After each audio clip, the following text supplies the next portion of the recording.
We begin with breaking news this hour. The RCMP says one of two suspects in a deadly stabbing rampage in Saskatchewan has been found dead. The body of 31-year-old Damian Sanderson was discovered this morning in a grassy area on the James Smith Cree First Nation. Police say he had visible injuries that were not self-inflicted. His brother, 30-year-old Miles Sanderson, is the second suspect wanted in the stabbings. Police say he's still at large, may be injured, and is believed to be in Regina. Mounties say 10 other people were killed and 18 injured in stabbings at various locations on the First Nation and in the nearby village of Weldon on Sunday. Miles Sanderson, Damian's brother, may have sustained injuries. This has not been confirmed. But we do want the public to know this because there is a possibility he may seek medical attention. Even if he is injured, it does not mean he is not still dangerous. Miles has a lengthy criminal record involving both persons and property crimes.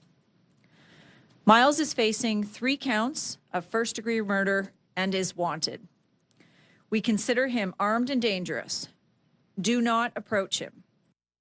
We have hundreds of resources between the RCMP and the Regina Police Service working on this, and we're really coming at it from all angles. So there's not one. There's a lot of different ways to investigate this, and you know it's challenging because if you hear the feedback from the community or read social media, there's assumptions being made that certain things aren't being done. I can tell you with definitive assurance that tech crimes are involved in this. We have our investigative crimes involved in this. We have various different areas within our investigative services uniformed. We've got emergency services teams. Prime Minister Justin Trudeau talked about the tragedy in Saskatchewan earlier today. Sadly, over these past years, tragedies like these have become all too commonplace. Saskatchewanians and Canadians will do what we always do in times of difficulty and anguish. We'll be there for each other, be there for our neighbors, lean on each other, help grieve and help heal.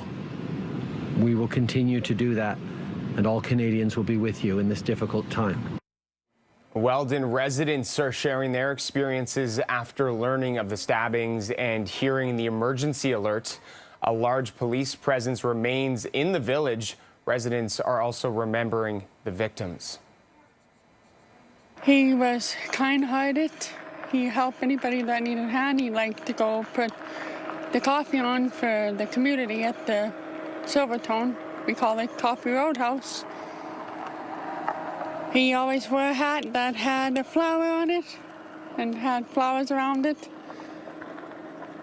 He loved to plant cucumbers and tomatoes here. He loved his cats. He really loved them. The RCMP says they started receiving several calls about the incident just before 6 a.m. yesterday. By around 11 a.m., a dangerous persons alert was extended to both Manitoba and Alberta. Witnesses later reported seeing the suspect vehicle in Regina, where residents there were asked to shelter in place. Mayor John Tory says the Toronto sign will be dimmed tonight to honor the lives lost in Saskatchewan. Tory says, quote, "The people of Toronto stand with the people of Saskatchewan during this terrible tragedy."